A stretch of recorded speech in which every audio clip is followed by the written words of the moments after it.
Hi, this is Anthony Lighthall. Thank you for joining me today on this podcast entitled From Dreams to Actions, where we talk about business goals, supporting positive energy, and following your dreams. On today's episode, I'm going to be discussing seeking employment.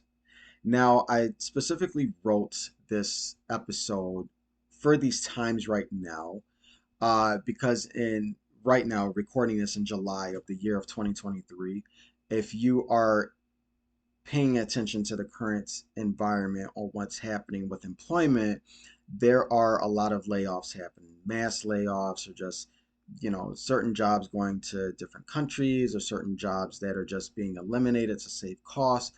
There's a lot going on right now in the current environment of employment.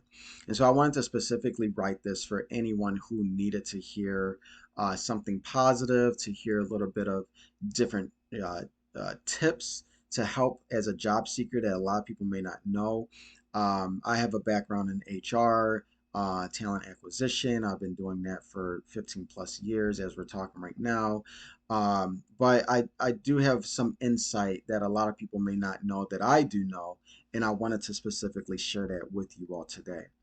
I want to start off with asking you all a few questions, and then I'll go into the outline and breakdown of what I'm going to discuss with you today. So my first question is, are you currently unemployed? Were you just terminated? It just wasn't a good fit with that employer? Were you let go and laid off along with your other colleagues or department? Are you currently unemployed? The next question is, are you in transition? Are you currently working, but you are applying to other positions or other jobs, other companies, so that you can, challenge yourself or look for that next opportunity? Are you a recent college grad? You just graduated, maybe this is your first entry level position, and you're trying to figure things out. You're not sure where you want to go or where you want to work. And lastly, maybe you are seeking to increase your network and how you can strategically reach out to more people virtually or in person if there's different events that are going on in your community or your location. We can talk about that as well. But if you said yes to all of those, or it's something that's on your mind, then you're in the right place today. And this podcast or this episode specifically is for you. So let's go ahead and dive into it with the outline. Let me give you a high overview of what I'm going to be discussing today. The first thing I'm going to discuss is your resume. The next thing I will be talking about is the post date and explaining what that means when you're applying for jobs. The next thing I'm going to discuss is various job boards or platforms that you can submit your application or your resume to. And then I'm also going to be discussing how to strategically use networking or LinkedIn for you to reach out to more people that are in an industry that you want to work in. And then lastly, just overall interviewing tips, preparing for that interview, and hopefully landing that interview and getting that job offer. Um, and then I want to leave you all with some encouraging words for the day, especially during these difficult times. I read the different posts on LinkedIn. It's very heartbreaking. Everyone's situation is different, and I wanted to put something out to really help people during this transition. So the first thing, as I mentioned, I want to talk about resume writing. So as you all know, most of you all know, your resume it's your brand. It is your first impression. It's when you put the suit on with the tie, with the cufflinks. You don't have to say anything. That's your first impression. It's the blouse with the nice blazer, with some nice heels, or some nice shoes on. It's your first impression when you walk into the room without even saying anything. So you want to make sure that your resume is definitely polished. There's a lot involved with putting together your resume. And the first thing I would definitely say is, just whatever resume you have, or if you're constructing one from scratch, make sure you're using specific key terms and keywords that your industry will understand, or this position or hiring manager would understand in your resume. And that helps with reading various job descriptions, seeing kind of like a trend with different language or jargon that's used that people would understand on your resume. This will definitely help to catch the attention of the recruiter or even the hiring manager, who may want to reach out to you because you have a very attractive resume and have very transferable skills that they definitely want to discuss further with you about. Highlight any relevant experience and skills and accolades, achievements, that can definitely heighten or get some eyes on your resume. Again, this really goes back to reading the job description, and you may have skills that are not exactly what that job description has or looking for, but they're transferable from what you did at a different industry or another position. And you can talk about that, once you get that phone interview or that interview, on how you can kind of transition those skills that you've learned at this other company you've worked at for however long you've been there. Um, you also want to make sure that your resume is very easy to read. It's clear, it's concise. That's why a lot of people use bullet points, or they really format the paragraphs that they're talking about. Everything's aligned with your name and your address or your phone number, whatever contact information. It's just easy for people to read and to consume, because they're really going through that resume very fast, but they're taking out keywords. And if you're one to be selected, they want to know who they need to call, contact info, and they'll put you to the side and reach out to you. uh, Quantify your resume. I think a lot of people miss this, where they're giving so much, I'll call it the meat. They'll give you so much of the meat of what they've done and achievements, uh, but they don't quantify. Quantify as in adding numbers, adding data to your resume. That's huge. You're a manager, you're a project manager. Okay, so I'm a project manager, and I managed people and, different projects, for each quarter. Okay, well, maybe you should say, I'm a project manager managing 10 employees from various departments, and I've also met deadlines for 5 projects each quarter, which would be about 20 projects a year if you're kind of doing quick math. So quantify, add numbers, add data. Did you save the business or the company money with a new implementation of a system? Did you decrease, um, was it increased efficiency? So, making things more efficient, uh, just to make things more streamlined, uh, quantifying, just adding some type of data or numbers with what you've done. If you can do that, that's really big, because those numbers really pop out and stick out. And then they'll read a little bit more in regards to the context of how you save money, how you decreased, how you increased. That's really important. So always remember to quantify, add some numbers to your resume. Remember that your resume it's a marketing tool. Like I said, it's your first impression. It's how clean you look, and how you present yourself in the room without even speaking, without even talking. But make sure that it's visually appealing.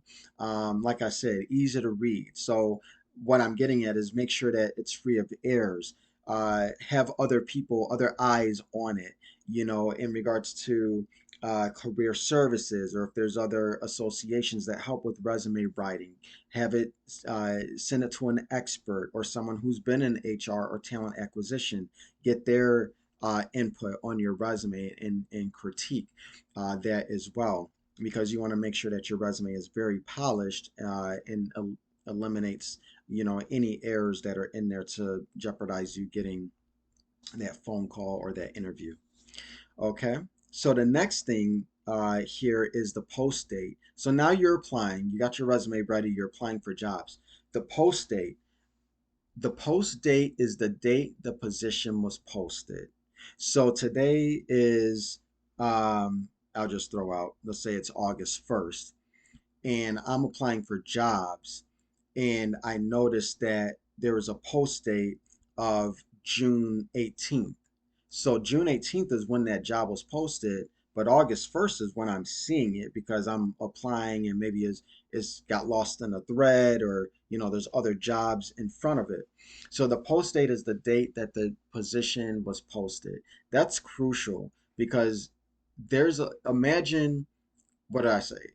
June was the post date, and now I'm applying like 2 months later. Imagine how many resumes have gone through that, and you don't know where they're at in that interview process. They could be on the final round and preparing an offer, and so now you're just now applying.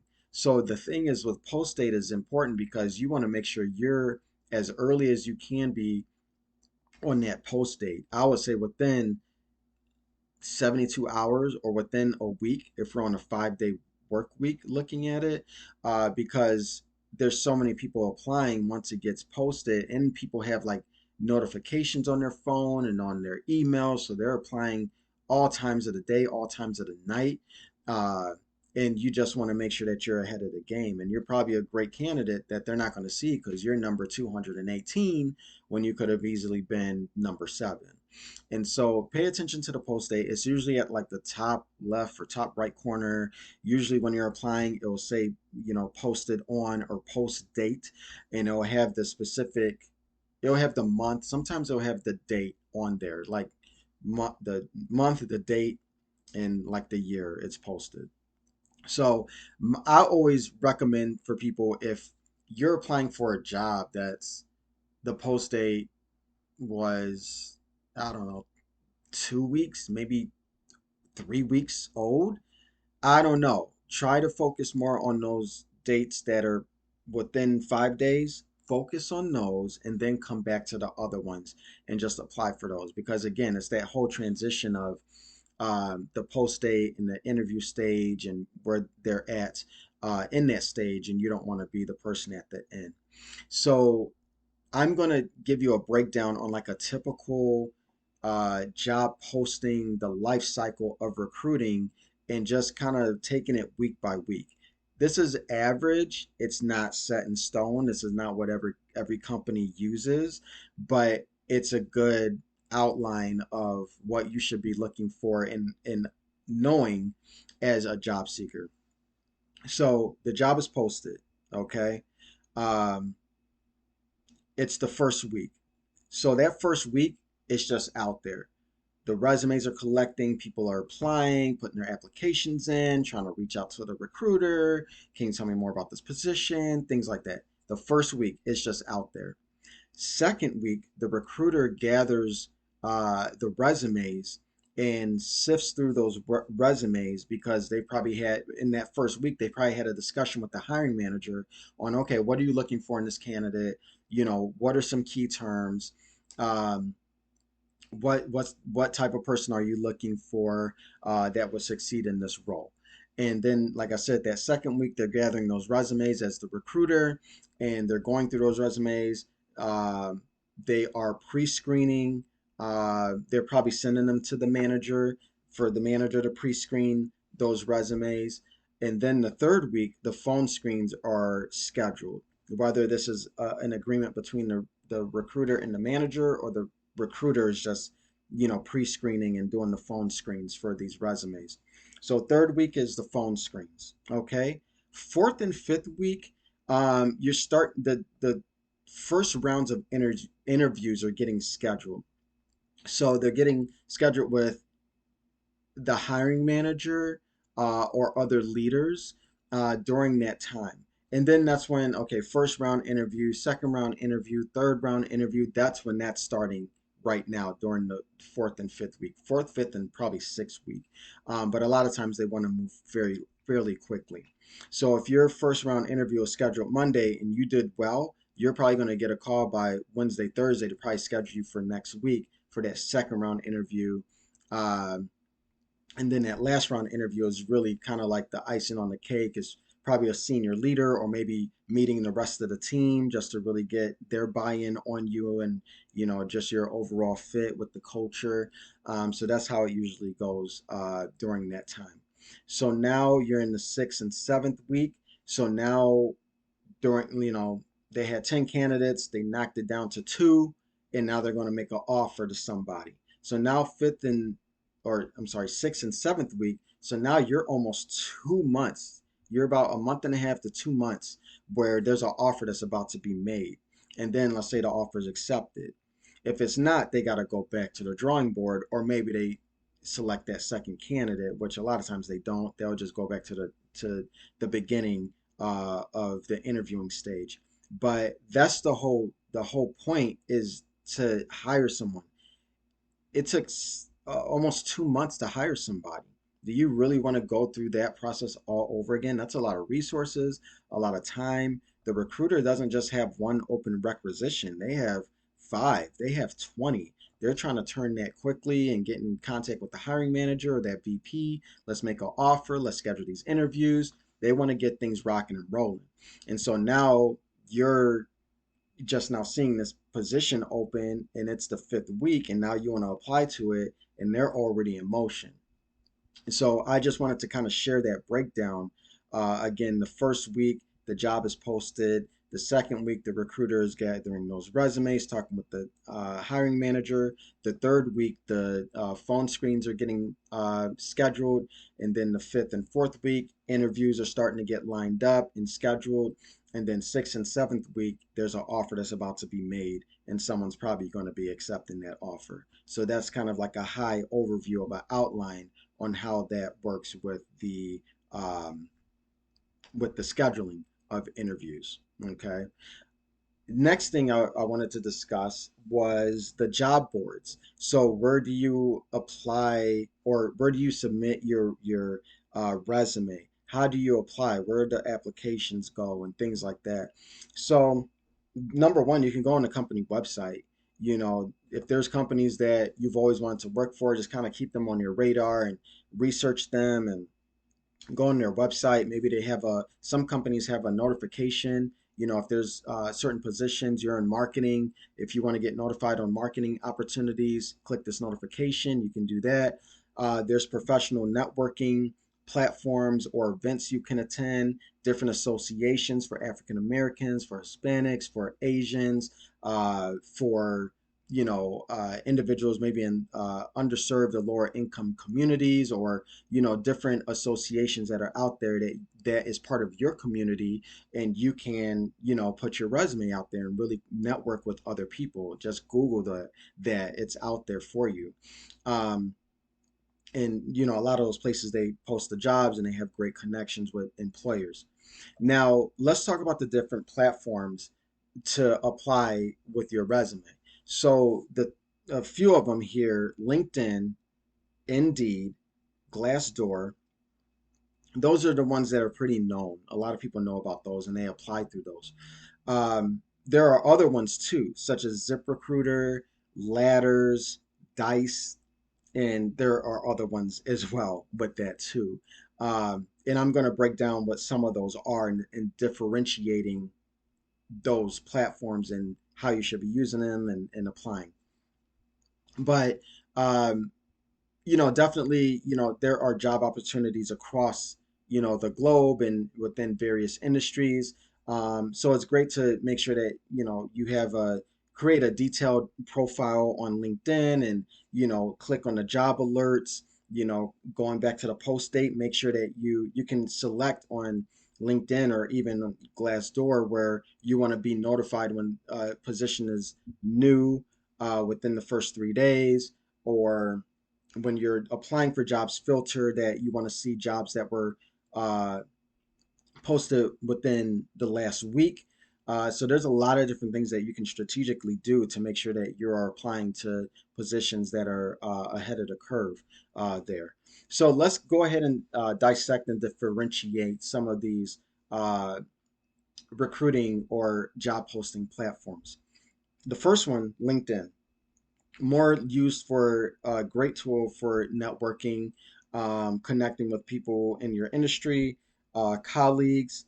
other people across industries promoting different events, seminars online, in person. Another form of social media that is used professionally, which I'm noticing a lot of people are using it for other means of social media, which is fine, whatever works for people. But LinkedIn was originally for more of the professional social media platform with jobs and increasing your network. But you can apply for jobs there and really set some great filters on there if you are seeking employment. Glassdoor. Glassdoor is great because, yes, you can apply for jobs on Glassdoor, but it takes a deeper dive on that specific, I'll say job and or industry, but mostly that job. ABC company, you can look at them, you can research them, tells you more about that company. You can look at photos if they do like fun employee engagement activities. You're looking at the overall culture. Uh, you can also look at the ratings. That's really big on on Glassdoor is looking at the ratings, how people are rating this company, whether they work there, have worked there, or interviewed with them. That's really big. You can also look at comments that people have left, whether it's good comments or bad comments or just things that you should probably know about that company or that culture. Glassdoor is awesome. It's great for research. So definitely check out Glassdoor, and you can also apply for jobs through Glassdoor as well. Ladders. Ladders is a platform is for positions that are more, I'll say, senior level, jobs that are over or in the six-figure range, more professional white collar positions, degrees, masters, certifications. Ladders is used for that. And then I'll say the last one is another one's called Dice. Dice is more, I want to say, I recall it's more for like the financial industry. So a lot of people that are in the financial industry use Dice.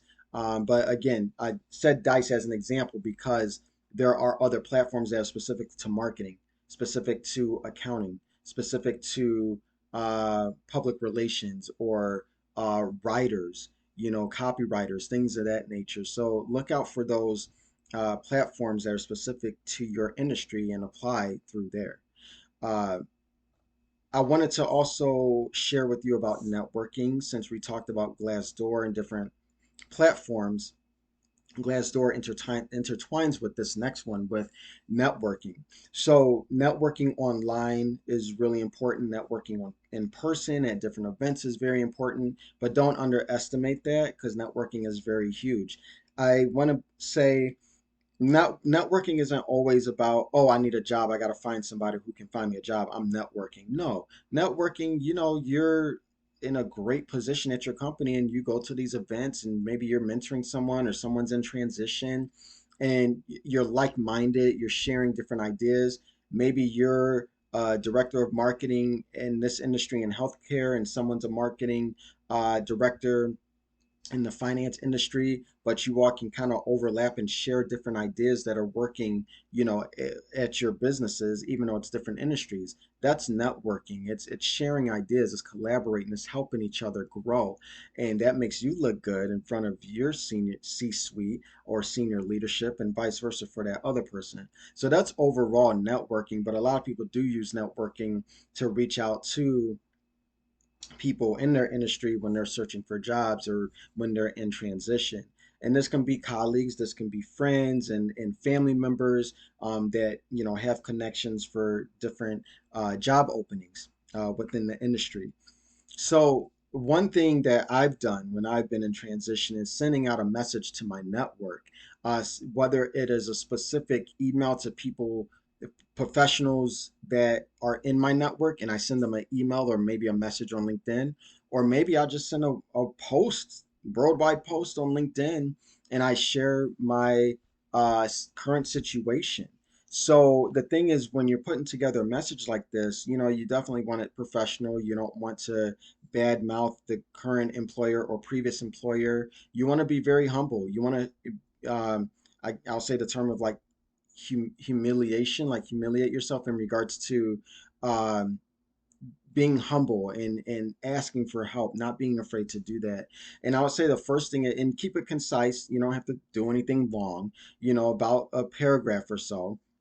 But first thing is, send out this message or email explaining your current situation briefly about how you're in transition or how you just recently got laid off or you were just told your job's going to be eliminated in the next 2 months. And just kind of share that briefly with people. Ask them for help, with any positions that you hear about in their at their company or in the industry that they know of. And be specific. Explain, answer questions before they ask it. So, explain what location you would be open to working in. Maybe you want to relocate and you live in Texas and you want to move to New York or you want to move to Idaho. Um, Talk about the industry you want to work in, what position titles you are seeking, entry level, middle management, C-suite, definitely, really set that tone on to help people search for you. And then attach your resume and cover letter, for them to view and then also to share. So something just, short and concise, but, reaching out to your network and let them know what current state you're in and status. Uh, with your employment and what you're looking for. And that can definitely help out. And you should be getting, some replies from that if you have a really great network. Okay. Another thing with LinkedIn that's great is reaching out to a network of people that you don't know. And I've done this and I've also had people do it to me where you're scheduling introduction calls. Now, this could be when you're in transition, or maybe this is when you're in a great spot in your career. And let's say you're a college grad and it's year number two at this job and you're really looking at new opportunities, or maybe you just need advice on if you should take this promotion or transfer to this other department. Schedule introduction calls with people that are in your industry or have your same job title, or people that you inspire to be. You are you are an associate, a marketing associate, and you want to be a marketing manager or marketing VP. Seek those managers and VPs in different industries that are in marketing, and so use LinkedIn as the strategy. So this is how you can definitely do this, is reaching out to someone and really, introducing yourself professionally and referencing the book by Dale Carnegie, entitled How to Win Friends and Influence People, is really going to be helpful with this. And if you haven't read that book, definitely read it. It's really important. But this is where that book comes in, because when you reach out to people, especially with this situation of uh, asking for advice or connecting with them, introducing yourself, and out of all the people, we're going to stay on the topic of marketing. Out of all those marketing managers, you chose Christina Rodriguez. And you're reaching out to her. You don't even know her. She lives in California. You live in Kentucky. And you're reaching out to this person because you looked at her profile and you really liked where she's at in her career. And you're reaching out to her. And so that's very humbling for that individual to probably get a message like that. And it's setting them up as they are the smartest person in the room. They are the person you want to select and talk to about their journey. And who doesn't like to brag about themselves? Who doesn't like to talk about, this is how I started, this is where I graduated, this is where I pivoted, this is where the fails happened, this is where I'm at, and I'm happy. Who doesn't want to share their background with someone who's engaged with them, or who was inspired by looking at their profile? It's a humbling experience. It's awesome. So you want to come at them as, hey, I want to listen to your journey. I want to be where you're at, or I want to work in the industry that you're working in. How did you get there? And so that's where you kind of, they gravitate towards you, or you get that response back, and hey, can I get 15 minutes of your time, or virtually, or 20 minutes. I just want to talk to you. And you specifically chose them for that reason. And they could be a potential mentor. You never know. And you could be their mentee and they take you under their wing. This has happened to me before with college grads that aren't even in the same industry as me, or maybe that are, but they just have seen my career track, and it was something about me or my career that gravitated them towards me. And so I'm always humble and open arms to people like that. I think that's amazing and awesome. So for you, definitely do that. Do that with one or two people.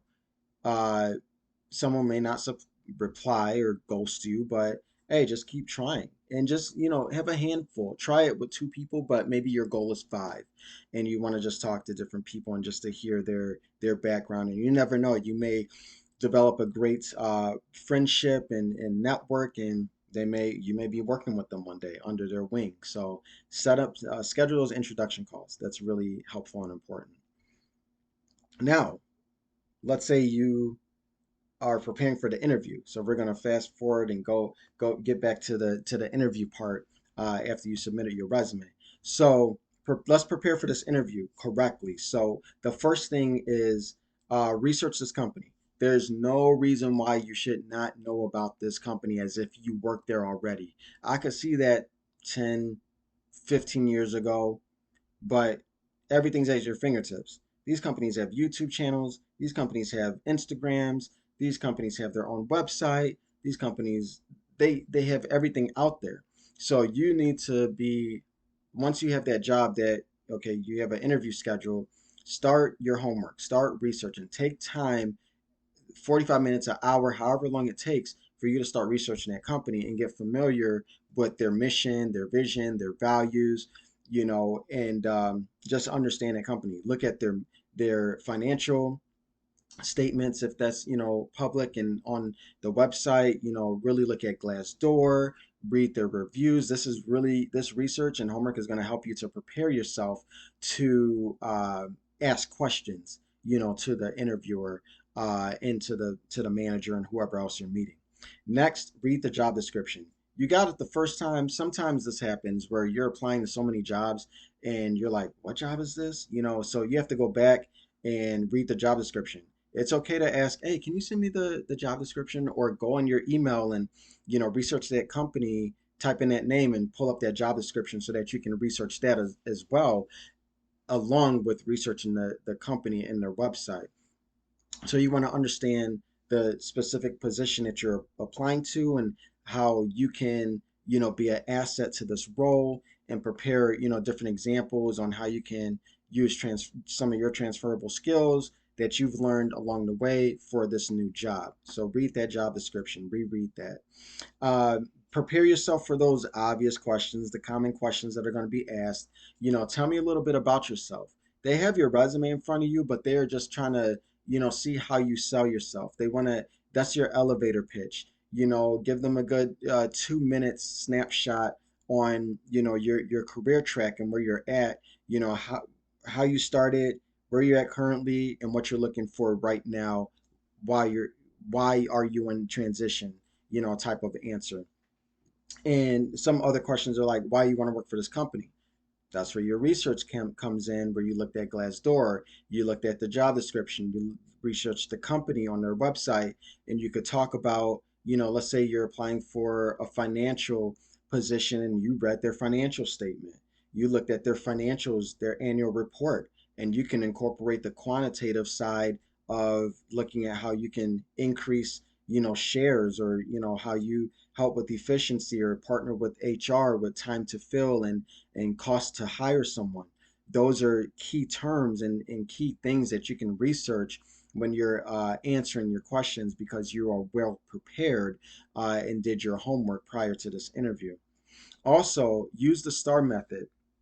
So be very specific with your answer. So now the questions are more specific in regards to, tell me about a time when this happened. Tell me about when you had pushback from senior leadership. Tell me about when you were faced with adversity or had to be agile. Let's talk about the STAR method. So we're looking at the situation, the task, the action, and the result. So tell me about a time when you had to implement a new system, in the department, and how did that work out? Oh, okay, well, yeah, we use this new system called the ABC system, and I felt it was great, because it could definitely save time, save paper, save printing, especially with us being in a hybrid type of work environment. Not everybody's in the office. So we were able to connect virtually a lot of times with this new system.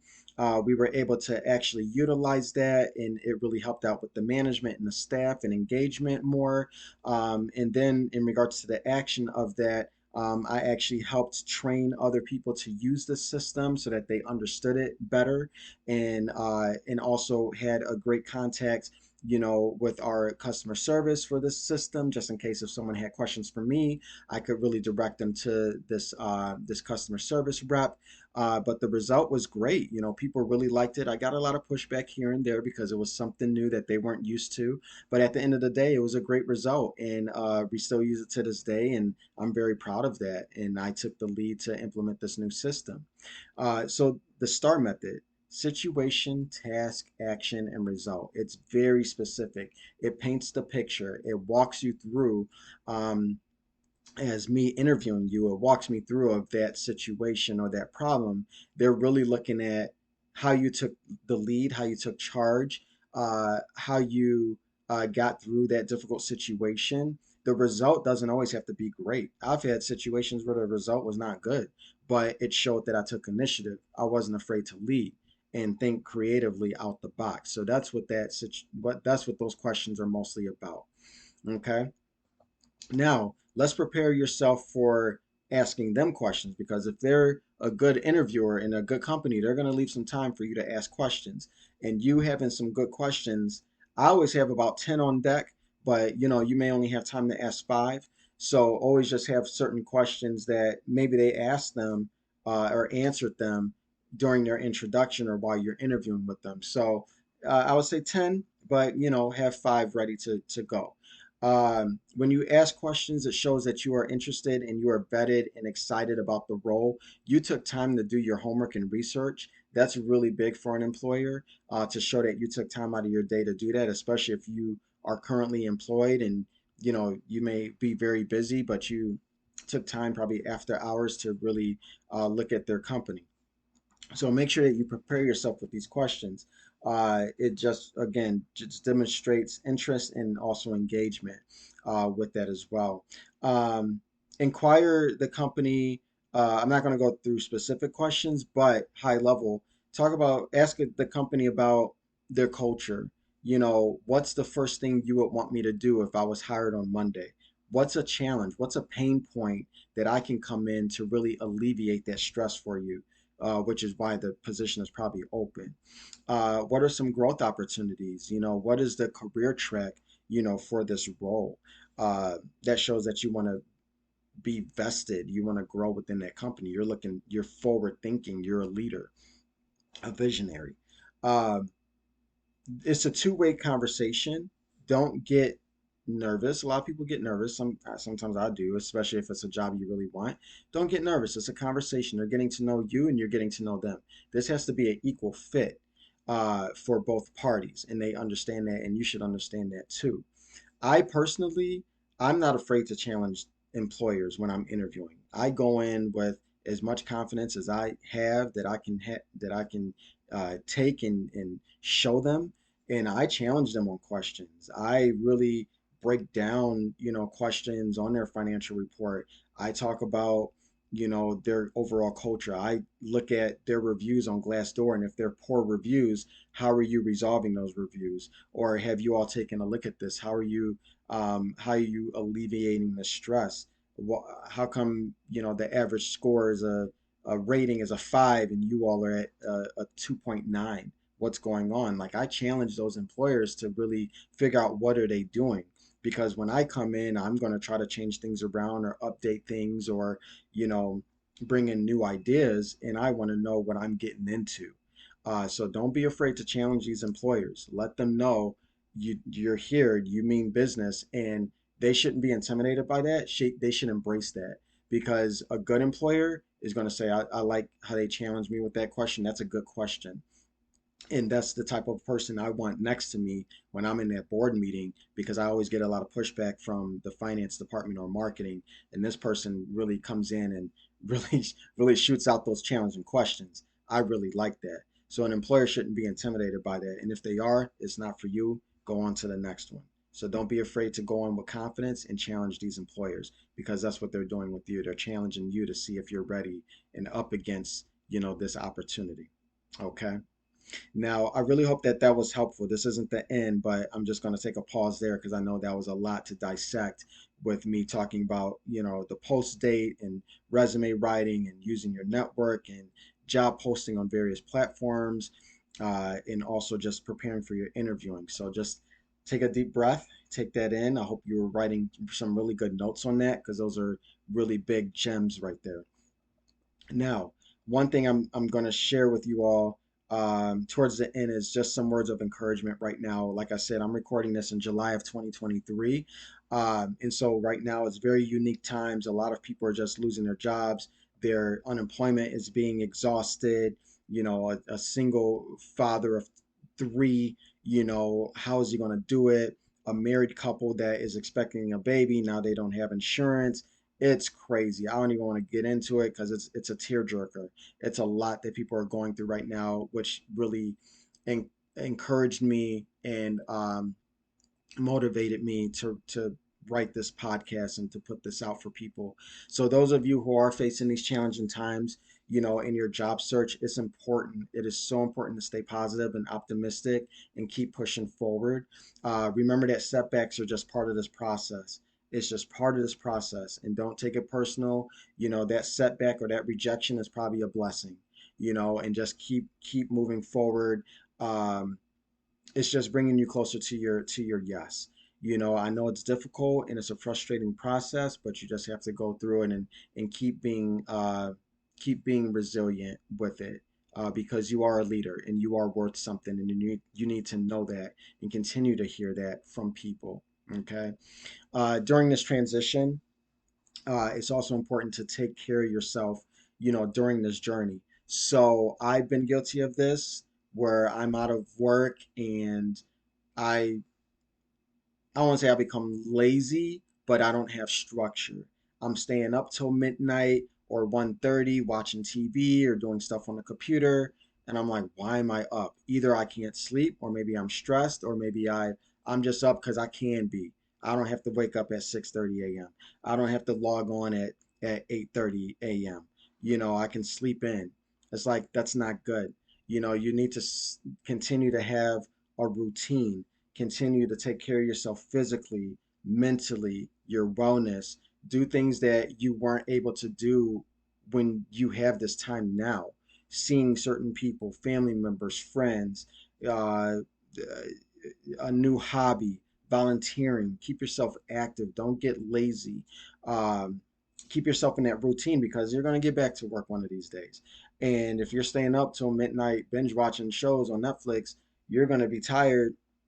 You're not going to be waking up at 6:30 getting ready for work, or logging in to work at 8. You're going to be tired. So keep your body on that routine. If you're used to going to sleep at 10:30, 11 o'clock, keep doing that so that you can wake up at 7, and you can spend that time from 7 till 10, applying for jobs. From 10 until 12, you can work on a side business or be active on LinkedIn. From 12 to 1, you eat your lunch. It's still a day.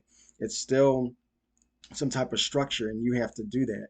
Continue to do that, because it's just going to help you mentally. And when you get back in the grind, back in work, it's not going to be so hard to be like, oh, I gotta wake up in the morning, or oh my gosh, I was so used to staying up till 2 in the morning and things like that. You're going to be like refreshed, like, okay, I'm ready to go. I've stayed with this routine and this structure, and I'm ready to get back to work. Okay. Last thing, just stay encouraged. Keep those cheerleaders around you, a positive network. Stay resilient. Keep learning. This is a great time to continue to learn. Stay connected with people and take advantage of this opportunity. Create opportunities while you're waiting for that next opportunity. Don't get stagnant now. Okay, this is a great opportunity for you to learn a new language, learn something new on LinkedIn Learning, read a book, listen to podcasts such as this one, and continue to learn. So don't waste this time right now. This is your pre-retirement. So if you were retired, what would you be doing? If you have the financial means, leave the country and take a Euro trip. Take road trips. Do stuff during the day that you wouldn't be able to do while you were working. Volunteer like you've always wanted to do. Keep your body moving. Uh, just definitely don't lose sight and don't just get lazy. Okay. Um, Always believe in yourself, trust in this process. It's going to work. It's just not your time yet, but trust in this process and know that you are capable of achieving great things. Okay. So I really hope that this was helpful. Please comment, please share. People need this. Let's help each other out. And always remember to follow your dreams.